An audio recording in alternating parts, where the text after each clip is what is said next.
शिवाजी महाराज से हमको सीखना चाहिए कि उनकी गुप्तचर व्यवस्था का कैसे वो राज्य कल्याण के लिए उपयोग करते थे, जिसमें सांकेतिक भाषा भी थी, बहरूपीय भी थे। तो इस सारी व्यवस्था को लीड करते थे बैरजी नायक। तो बैरजी नायक के बारे में ये सब लोगों को समाज में भी ये था कि हमारे आसपास बैरजी नायक हो सकते हैं, इसलिए हमको कोई अपराध नहीं करना, नहीं तो शिवाजी महाराज के पास तुरंत सूचना पहुंच जाएगी। पहुंची भी।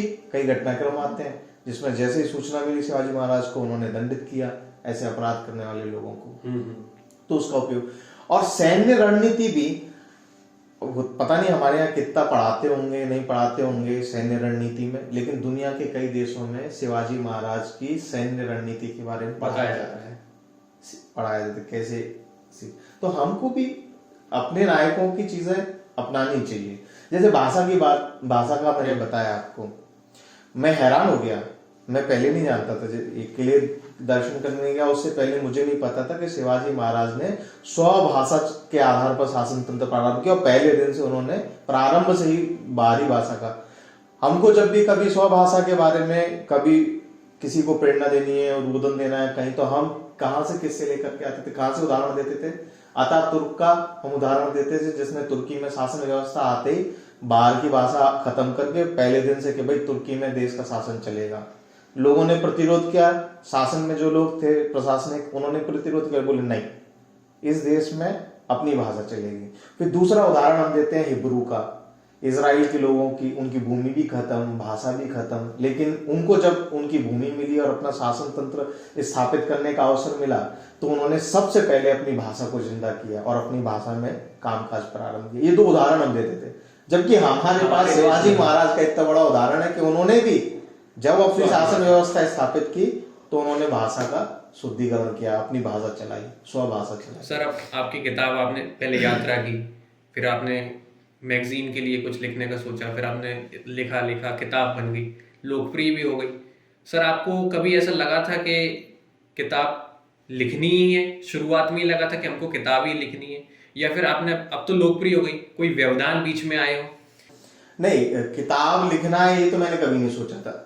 मैंने पहले ही कहा आपको कि मैं जहां भी जाता हूँ, वैसे भी मेरा स्वभाव है, मैं जब भी यात्रा पे जाता हूँ यात्रा से लौट के उसका यात्रा वृत्तांत लिखता हूँ। छोटे भी यात्रा पे गया तो वहां की भी कोई प्रेरणा देने वाली कोई घटनाक्रम है तो उसको मैं एक यात्रा वृत्तांत के रूप में लिखता हूँ। जैसे आपने वो यात्रा देखी होगी ग्वालियर में भी, हाँ, तो वो छोटा सा एक घटनाक्रम है, खाली जगह थी, उस पर नागरिकों ने मिल करके और वहाँ पर्यावरण के संरक्षण का एक उदाहरण प्रस्तुत किया, मैंने उसके बारे में लिखा।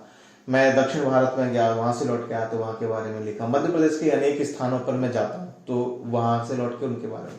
तो ऐसे ही सोचा था कि 1 या 2 ट्रैवलॉग लिखूंगा और उतने से अपना काम चल जाएगा इस यात्रा के बाद। जो 7 दिन का प्रवास था तो ऐसा सोचा था कि 1-2 ट्रैवलॉग आ जाएंगे, कुछ वीडियो बना लेंगे, क्योंकि मैंने कुछ शूट भी किया, अभी वीडियो आए नहीं है, वो प्रोसेस में है, तो आने वाले दिनों में एक किले के ऊपर वीडियो भी है, तो 7-8 वीडियो की एक श्रृंखला भी तैयार कर रहा हूँ, तो वो भी आएगी।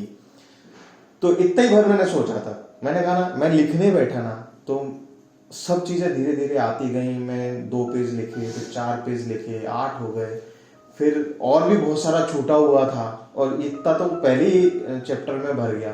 तो मैंने कहा इसमें तो अभी बहुत दिन बचे हैं मेरे पास और बहुत सारे विषय बचे हैं, बहुत सारे किले बचे हैं, तो क्यों ना इसे पुस्तक का रूप दिया जाए। तब फिर मैंने पुस्तक के रूप देने का प्रयास किया।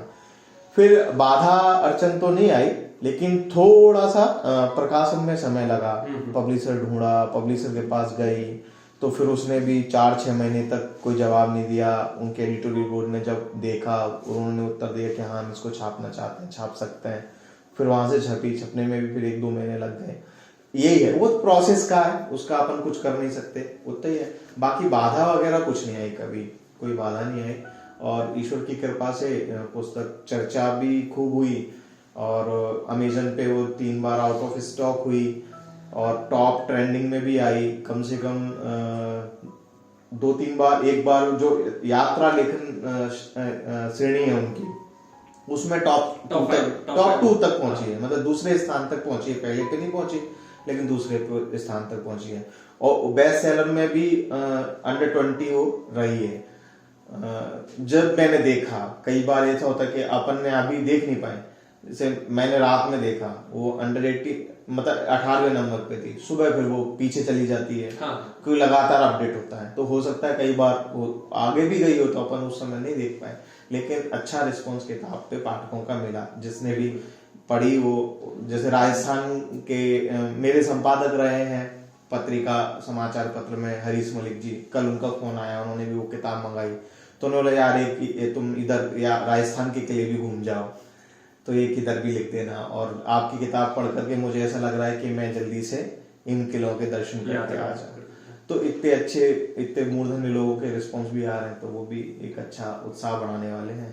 सर आप आपके पाठक जानना चाहते हैं कि आपकी अगली किताब कब आने वाली है और किस विषय को लेकर आने वाली है? अब अभी तो ऐसा कुछ तय किया नहीं कि अगली किताब किस विषय पे आएगी, कब तक आएगी। थोड़ा सा एक कुछ और कामों में मैं अभी लगा हूँ, थोड़ा अपने शोध। अगली यात्रा के बारे में बता दीजिए। हाँ, अगली यात्रा अभी 1 साल तक मैंने यात्रा नहीं करने का थोड़ा सा, मैं एक शोध कार्य में लगा हूँ, उसको पूर्ण करने के बाद ही मैं यात्राओं पे निकलूंगा, क्योंकि बिना यात्राओं के मेरा मन लगता नहीं है। तो लगता ही है कि जाना ही चाहिए। हाँ, छोटी-मोटी यात्राएं होती रहेंगी, इस बीच में किसी कारण से कहीं जाना पड़ा तो मेरा स्वभाव है, किसी काम से कहीं गए हैं तो सहज तो जाते नहीं है अपन, किसी काम से गए तो एक दिन और उसमें गुंजाइश लेकर के चलनी चाहिए। तो एक दिन अपने काम में लगाया, एक दिन खाली रखे, तो वहाँ के समाज को समझना, वहाँ के स्थापत्य को समझना, वहाँ की संस्कृति को समझना। इसके जैसे अभी मैं पिछले वर्ष ही, अब 24 आ गया, 23 में मैं आखिरी के महीनों में अमृतसर गया था। तो अमृतसर गया तो 2 दिन का मेरा वहाँ कुछ काम था, वो काम किया, फिर 1.5 दिन मैंने वहाँ घूमने के लिए निकाला। तो मैं फिर वहाँ वाघा बॉर्डर भी गया, तो उसका ट्रैवलॉग भी मैंने लिखा है, उसका वीडियो भी मैंने बनाया वाघा बॉर्डर की एक्टिविटी का। फिर अमृतसर के दूसरे प्रमुख स्थान है, स्वर्ण मंदिर है, वहाँ गया। फिर देवी जी का मंदिर है एक, वहाँ गया।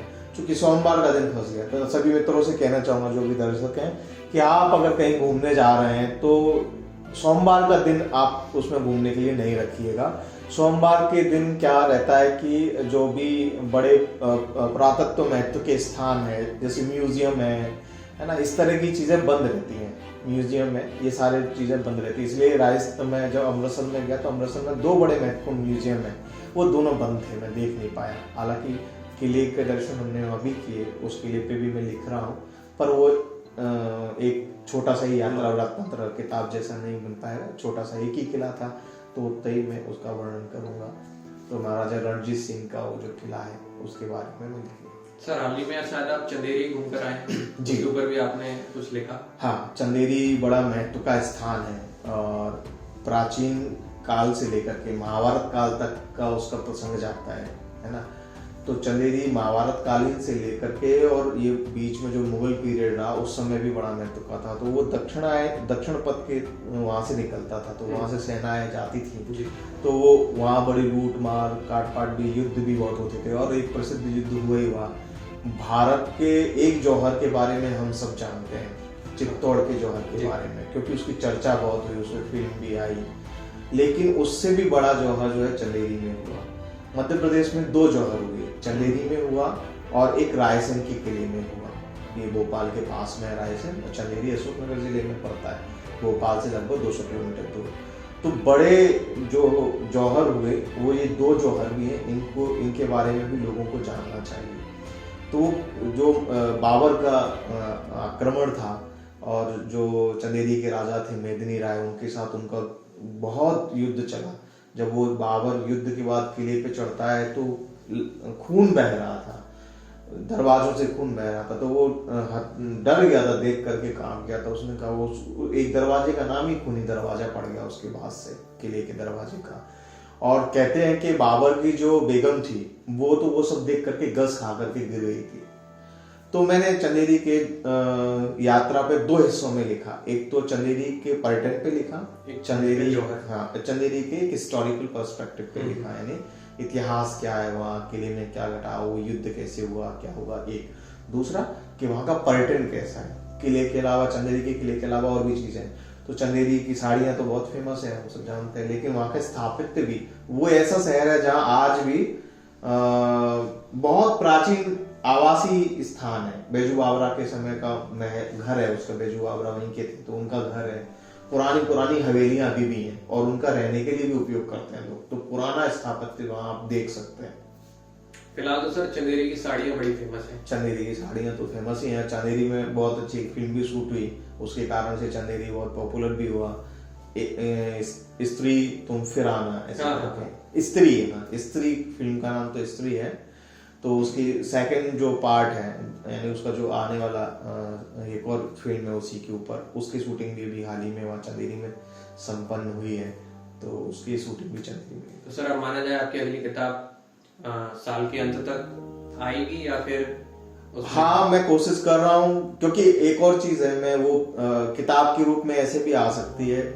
एक तो 2-3 किताबें मेरे दिमाग में हैं। जैसे ही मैं अपने रिसर्च के काम से फ्री होऊंगा तो 2-3 किताबें मेरे माइंड में हैं और उनका कंटेंट मेरे पास है। जैसे मैंने एक अच्छा 1.5-2 महीने मैंने अमरकंटक में बिताए हैं। तो अमरकंटक पे एक छोटी सी, बहुत बड़ी किताब नहीं, लेकिन 51 पेज 70 पेज की एक किताब वो मेरी तैयार है लगभग। थोड़ा सा उसमें काम करना है, कुछ हिस्से उसके छूटे हुए हैं। 70% काम उसका पूरा है, तो 30% और काम करके तो एक वो छोटी किताब जो अमरकंटक यानी मध्य प्रदेश में एक बहुत इतने प्रकार का पर्यटन वहाँ है, प्राकृतिक है, धार्मिक है ना, ऐतिहासिक है, उस इतने प्रकार का पर्यटन वहाँ, मतलब लोग सतपुड़ा को बहुत हाईलाइट हुआ मध्य प्रदेश में, लेकिन मैं कहता हूँ सतपुड़ा जैसा ही एक और स्थान अमरकंटक है। वो भी ठंडा रहता है, बारिश भी खूब होती है वहाँ, और ऊंचे ऊंचे पहाड़ है वहाँ, झरने हैं बहुत सारे, वो सब वहाँ देखने को मिल सकते हैं। तो वो एक स्थान है, उस पे मेरा काम लगभग तैयार है। फिर दूसरा एक, मैं बहुत सारे जगह की यात्राएं करके आया हूँ, तो उनके जो ट्रेवलॉग हैं अलग अलग, उनका कंपाइल करके एक उनके ऊपर भी काम हो सकता है। तो वो भी मेरे दिमाग में है। सर हमारी पूरी टीम की आपके प्रति शुभकामनाएं, आपको बधाई इतनी अच्छी किताब लिखने के लिए, और आपकी जो अमरकंटक लेकर आप लिखने का मन बनाए हुए हैं उसके लिए भी हमारी बहुत बहुत शुभकामनाएं। और हमारे दर्शकों से मैं अपील करना चाहता हूँ कि वह आपकी किताब के बारे में जरूर खरीदें, किताब जरूर पढ़ें। और सर आप बता दीजिए। जी, मैं जानकारी शाला की टीम को बहुत बहुत धन्यवाद देता हूं कि उन्होंने मेरी पुस्तक को लेकर के चर्चा की और आपसे जुड़ने का एक मौका दिया।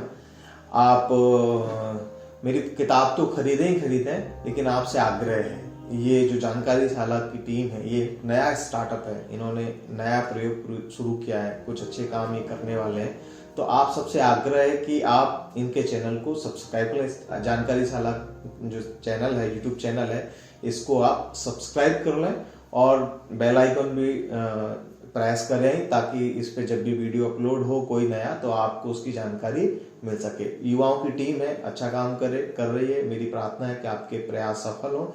दूसरा, पुस्तक आप अमेजन से खरीद सकते हैं। अमेजन पे आपको आसानी से मिल जाएगी। आप हिंदी भी स्वराज या हिंदू स्वराज भी सर्च करेंगे तो सबसे पहले नंबर पे वो किताब आपको दिख जाएगी, वहां से आप खरीद सकते हैं। तो बाकी सर की किताब के बारे में मैं डिस्क्रिप्शन में डाल दूंगा।